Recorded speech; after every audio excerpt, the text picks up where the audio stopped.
ಮಾತಾಡ್ತಾ ಇದ್ದಾರೆ. ಅದರ ಜೊತೆಯಲ್ಲಿ ವಿದ್ಯಾರ್ಥಿಗಳು ಏನು ಹೇಳ್ತಾ ಇದ್ದಾರೆ ಇದನ್ನ ಗಮನಿಸಿದ್ವಿ. ಕೌಶಲಾಭಿವೃದ್ಧಿ ಸಚಿವರಾಗಿರುವಂತಹ ಶರಣ್ ಪ್ರಕಾಶ್ ಪಾಟೀಲ್ ಅವರು ಕೂಡ ಯುವ ನಿಧಿಯ ಬಗ್ಗೆ ಮಾತಾಡಿದ್ದಾರೆ. ಅವ್ರೇನು ಹೇಳಿದ್ರು ಬನ್ನಿ ನೋಡ್ಕೊಂಬರೋಣ.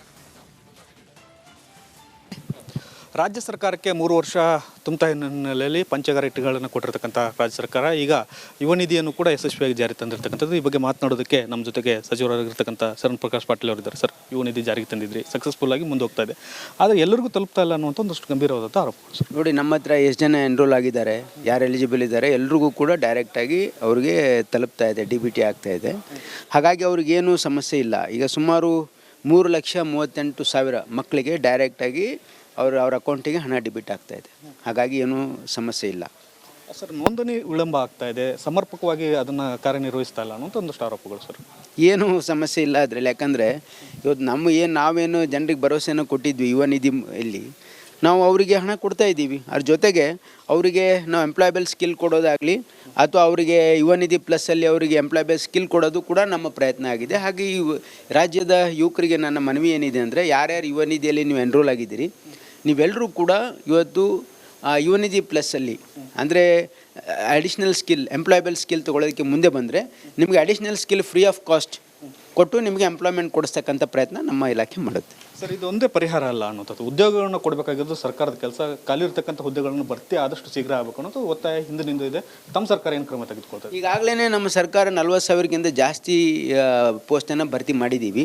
ಇನ್ನೂ 50,000 ಈ ವರ್ಷ ಮಾಡಬೇಕು ಅನ್ನೋಂಥದ್ದನ್ನು ಮಾನ್ಯ ಮುಖ್ಯಮಂತ್ರಿ ಅನೌನ್ಸ್ ಮಾಡಿದ್ದಾರೆ. ಅದನ್ನು ಕೂಡ ಮಾಡ್ತಾಯಿದ್ದೀವಿ. ನೀವು ಅಧಿಕಾರಕ್ಕೆ ಬರೋ ಸಂದರ್ಭದಲ್ಲಿ ಹೇಳಿದ್ರಿ ಪೂರ್ಣವಾದಂಥ ಭರ್ತಿಯನ್ನು ಮಾಡ್ತೇವೆ ಅನ್ನುವಂಥದ್ದು. ಕೇವಲ 3 ವರ್ಷದಲ್ಲಿ 55,000 ಸಾಕಾಗುತ್ತಾ? ಅಲ್ಲ, ನಾವೀಗಾಗಲೇ 40,000ಕ್ಕಿಂತ ಜಾಸ್ತಿ ಮಾಡಿದ್ದೀವಿ. ಅಡಿಷ್ನಲ್ 50,000 ಮಾಡ್ತಾ ಇದ್ದೀವಿ. ಸುಮಾರು 1 ಲಕ್ಷಕ್ಕಿಂತ ಜಾಸ್ತಿ ಹುದ್ದೆಗಳನ್ನು ಭರ್ತಿ ಆಗುತ್ತೆ. ಮುಂದಿನ ವರ್ಷವೂ ಕೂಡ ಮಾಡೋದು ಉದ್ದೇಶ ಇದೆ. ಸರ್, ಇನ್ನೊಂದು ಭಾಳ ಪ್ರಮುಖವಾಗಿ ಸರ್, KPCC ಅಧ್ಯಕ್ಷ ಸ್ಥಾನ ಒಂದು ಚರ್ಚೆ ನಡೀತಾ ಇದೆ. ತಮ್ಮ ಹೆಸರು ಕೂಡ ಚಲಾವಣೆಯಲ್ಲಿದೆ. ತಾವು ಹೇಗೆ? ಅದ್ರ ಬಗ್ಗೆ ಮಾಹಿತಿ ಇಲ್ಲ. ನನ್ನ ನೇಚರ್ ಇದೆ, ನಾನು ಯಾವುದಕ್ಕೂ ಎಸ್ಪೈರ್ ಮಾಡೋದಿಲ್ಲ. ಅದು ಆಗಬೇಕು ಅನ್ನೋದು ನಮ್ಮದೇನು ಆಕಾಂಕ್ಷೆ ಏನಿಲ್ಲ ನಾನು. ಹಾಗಾಗಿ ಪಕ್ಷ ಏನು ಕೆಲಸ ಹೇಳ್ತಾರೆ ಅದು ಮಾಡ್ಕೊಂಡು ಹೋಗೋದು ನಾನು ಪಕ್ಷದ ಶಿಸ್ತಿನ ಸಿಪಾಯಿಯಾಗಿ ಹಿಂದಿನಿಂದ ಮಾಡ್ಕೊಂಡು ಬಂದಿದ್ದೀನಿ. ಹೈಕಮಾಂಡ್ ತಮಗೆ ಜವಾಬ್ದಾರಿ ಕೊಟ್ಟರೆ ತಾವು ತಗೋತೀರಾ ಅಂತ? ಇಲ್ಲ, ನಾನು ಅದ್ರ ಬಗ್ಗೆ ಕಮೆಂಟ್, ಹೈಪೋಥೆಟಿಕಲ್ ಕ್ವಶನ್ಗೆ ಆನ್ಸರ್ ಮಾಡಲ್ಲ. ಸರ್, ಇನ್ನೊಂದು ಸಚಿವ ಸಂಪುಟ ಪುನರ್ರಚನೆ ಕೂಡ ಚರ್ಚೆ ನಡೀತಾ ಇದೆ. ತಮಗೆ ಏನಾದರೂ ಅವಕಾಶ ವಂಚಿತ ಆದ್ರೆ ಮಾತಾಡ್ತಾ ಇದ್ದಾರೆ. ಅದರ ಜೊತೆಯಲ್ಲಿ ವಿದ್ಯಾರ್ಥಿಗಳು ಏನು ಹೇಳ್ತಾ ಇದ್ದಾರೆ ಇದನ್ನ ಗಮನಿಸಿದ್ವಿ. ಕೌಶಲಾಭಿವೃದ್ಧಿ ಸಚಿವರಾಗಿರುವಂತಹ ಶರಣ್ ಪ್ರಕಾಶ್ ಪಾಟೀಲ್ ಅವರು ಕೂಡ ಯುವ ನಿಧಿಯ ಬಗ್ಗೆ ಮಾತಾಡಿದ್ದಾರೆ. ಅವ್ರೇನು ಹೇಳಿದ್ರು ಬನ್ನಿ ನೋಡ್ಕೊಂಬರೋಣ. ರಾಜ್ಯ ಸರ್ಕಾರಕ್ಕೆ 3 ವರ್ಷ ತುಂಬುತ್ತಾ ಹಿನ್ನೆಲೆಯಲ್ಲಿ ಪಂಚಗಾರಿಕೆಗಳನ್ನು ಕೊಟ್ಟಿರತಕ್ಕಂಥ ರಾಜ್ಯ ಸರ್ಕಾರ ಈಗ ಯುವ ನಿಧಿಯನ್ನು ಕೂಡ ಯಶಸ್ವಿಯಾಗಿ ಜಾರಿ ತಂದಿರತಕ್ಕಂಥದ್ದು. ಈ ಬಗ್ಗೆ ಮಾತನಾಡೋದಕ್ಕೆ ನಮ್ಮ ಜೊತೆಗೆ ಸಚಿವರಾಗಿರ್ತಕ್ಕಂಥ ಶರಣ್ ಪ್ರಕಾಶ್ ಪಾಟೀಲ್ ಅವರಿದ್ದಾರೆ. ಸರ್, ಯುವ ನಿಧಿ ಜಾರಿಗೆ ತಂದಿದ್ರಿ, ಸಕ್ಸಸ್ಫುಲ್ ಆಗಿ ಮುಂದೆ ಹೋಗ್ತಾ ಇದೆ, ಆದರೆ ಎಲ್ಲರಿಗೂ ತಲುಪ್ತಾ ಇಲ್ಲ ಅನ್ನುವಂಥ ಒಂದಷ್ಟು ಗಂಭೀರವಾದ ಆರೋಪ.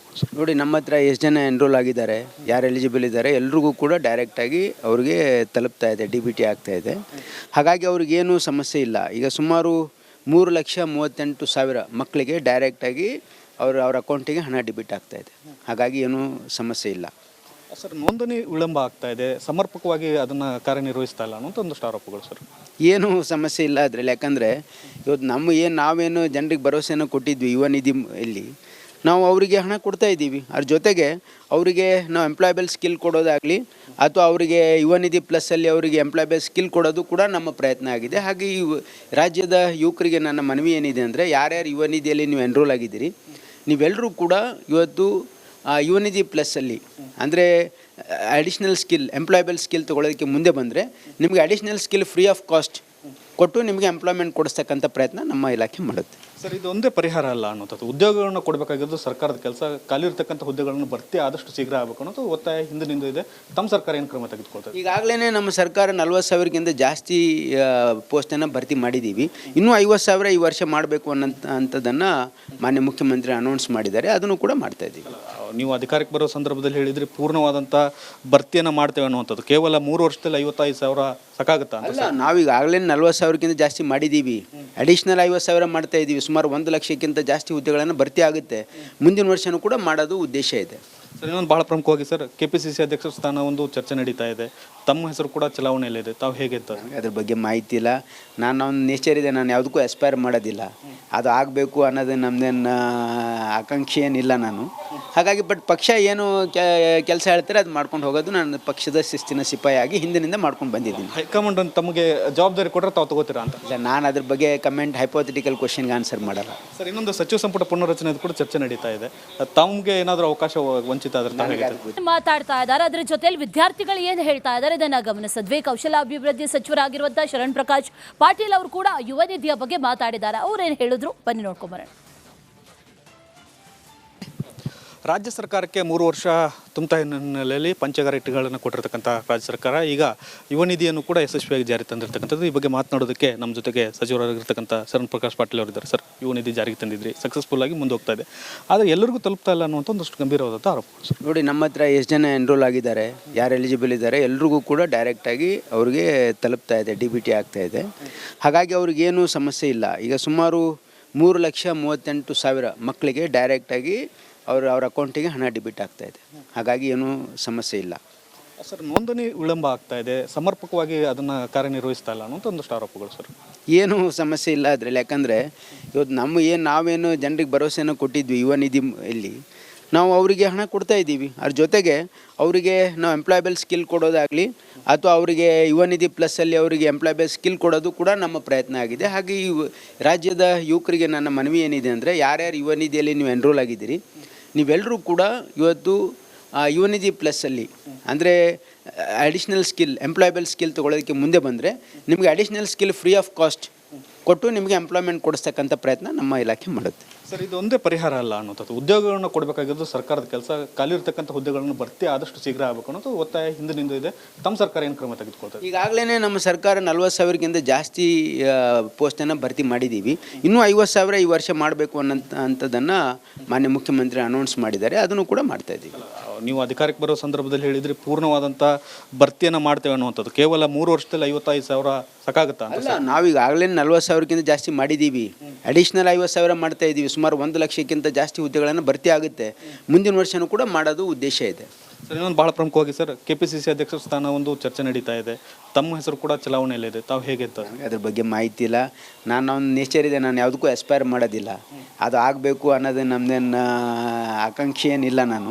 ಹಾಗಾಗಿ ಬಟ್ ಪಕ್ಷ ಏನು ಕೆಲಸ ಹೇಳ್ತಾರೆ ಅದು ಮಾಡ್ಕೊಂಡು ಹೋಗೋದು ನಾನು ಪಕ್ಷದ ಶಿಸ್ತಿನ ಸಿಪಾಯಿಯಾಗಿ ಹಿಂದಿನಿಂದ ಮಾಡ್ಕೊಂಡು ಬಂದಿದ್ದೀನಿ. ಹೈಕಮಾಂಡ್ ತಮಗೆ ಜವಾಬ್ದಾರಿ ಕೊಟ್ಟರೆ ತಾವು ತಗೋತೀರಾ ಅಂತ? ಇಲ್ಲ, ನಾನು ಅದ್ರ ಬಗ್ಗೆ ಕಮೆಂಟ್ ಹೈಪೋಥೆಟಿಕಲ್ ಕ್ವಶನ್ಗೆ ಆನ್ಸರ್ ಮಾಡಲ್ಲ. ಸರ್, ಇನ್ನೊಂದು ಸಚಿವ ಸಂಪುಟ ಪುನರ್ರಚನೆ ಕೂಡ ಚರ್ಚೆ ನಡೀತಾ ಇದೆ. ತಮಗೆ ಏನಾದರೂ ಅವಕಾಶ ವಂಚಿತ ಆದ್ರೆ ಮಾತಾಡ್ತಾ ಇದ್ದಾರೆ. ಅದ್ರ ಜೊತೆಲಿ ವಿದ್ಯಾರ್ಥಿಗಳು ಏನು ಹೇಳ್ತಾ ಇದ್ದಾರೆ ಇದನ್ನ ಗಮನಿಸಿದ್ವಿ. ಕೌಶಲಾಭಿವೃದ್ಧಿ ಸಚಿವರಾಗಿರುವಂತಹ ಶರಣ್ ಪ್ರಕಾಶ್ ಪಾಟೀಲ್ ಅವರು ಕೂಡ ಯುವ ನಿಧಿಯ ಬಗ್ಗೆ ಮಾತಾಡಿದ್ದಾರೆ. ಅವ್ರೇನು ಹೇಳಿದ್ರು ಬನ್ನಿ ನೋಡ್ಕೊಂಬರೋಣ.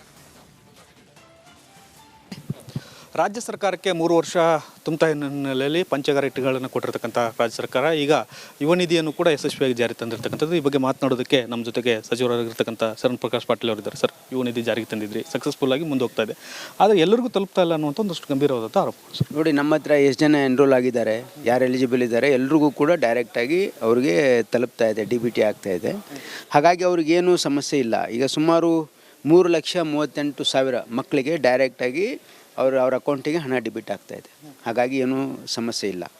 ಸರ್, ನೋಂದಣಿ ವಿಳಂಬ ಆಗ್ತಾ ಇದೆ, ಸಮರ್ಪಕವಾಗಿ ಅದನ್ನು ಕಾರ್ಯನಿರ್ವಹಿಸ್ತಾ ಇಲ್ಲ ಅನ್ನೋಂಥ ಒಂದಷ್ಟು ಆರೋಪಗಳು. ಸರ್, ಏನೂ ಸಮಸ್ಯೆ ಇಲ್ಲ ಅದರಲ್ಲಿ. ಯಾಕಂದರೆ ಇವತ್ತು ನಾವೇನು ಜನರಿಗೆ ಭರವಸೆಯನ್ನು ಕೊಟ್ಟಿದ್ವಿ ಯುವ ನಿಧಿ ಇಲ್ಲಿ, ನಾವು ಅವರಿಗೆ ಹಣ ಕೊಡ್ತಾ ಇದ್ದೀವಿ. ಅದ್ರ ಜೊತೆಗೆ ಅವರಿಗೆ ನಾವು ಎಂಪ್ಲಾಯಬಲ್ ಸ್ಕಿಲ್ ಕೊಡೋದಾಗಲಿ ಅಥವಾ ಅವರಿಗೆ ಯುವ ನಿಧಿ ಪ್ಲಸ್ಸಲ್ಲಿ ಅವರಿಗೆ ಎಂಪ್ಲಾಯಬಲ್ ಸ್ಕಿಲ್ ಕೊಡೋದು ಕೂಡ ನಮ್ಮ ಪ್ರಯತ್ನ ಆಗಿದೆ. ಹಾಗೆ ಈ ರಾಜ್ಯದ ಯುವಕರಿಗೆ ನನ್ನ ಮನವಿ ಏನಿದೆ ಅಂದರೆ, ಯಾರ್ಯಾರು ಯುವ ನಿಧಿಯಲ್ಲಿ ನೀವು ಎನ್ರೋಲ್ ಆಗಿದ್ದೀರಿ, ನೀವೆಲ್ಲರೂ ಕೂಡ ಇವತ್ತು ಯುವ ನಿಧಿ ಪ್ಲಸ್ಸಲ್ಲಿ ಅಂದರೆ ಅಡಿಷ್ನಲ್ ಸ್ಕಿಲ್, ಎಂಪ್ಲಾಯಬಲ್ ಸ್ಕಿಲ್ ತೊಗೊಳೋದಕ್ಕೆ ಮುಂದೆ ಬಂದರೆ ನಿಮಗೆ additional skill free of cost ಕೊಟ್ಟು ನಿಮಗೆ ಎಂಪ್ಲಾಯ್ಮೆಂಟ್ ಕೊಡಿಸ್ತಕ್ಕಂಥ ಪ್ರಯತ್ನ ನಮ್ಮ ಇಲಾಖೆ ಮಾಡುತ್ತೆ. ಸರ್, ಇದು ಒಂದೇ ಪರಿಹಾರ ಅಲ್ಲ ಅನ್ನೋಂಥದ್ದು. ಉದ್ಯೋಗಗಳನ್ನು ಕೊಡಬೇಕಾಗಿದ್ದು ಸರ್ಕಾರದ ಕೆಲಸ, ಖಾಲಿ ಇರ್ತಕ್ಕಂಥ ಹುದ್ದೆಗಳನ್ನು ಭರ್ತಿ ಆದಷ್ಟು ಶೀಘ್ರ ಆಗಬೇಕು ಅನ್ನೋದು ಒತ್ತಾಯ ಹಿಂದಿನಿಂದ ಇದೆ.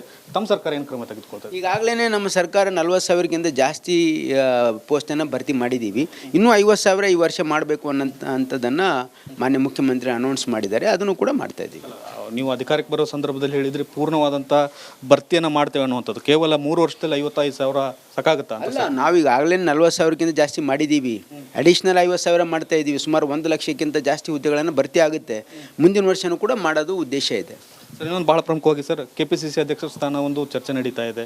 ತಮ್ಮ ಹೆಸರು ಕೂಡ ಚಲಾವಣೆಯಲ್ಲಿದೆ. ತಾವು ಹೇಗೆ ಅಂತ ಅದ್ರ ಬಗ್ಗೆ ಮಾಹಿತಿ ಇಲ್ಲ.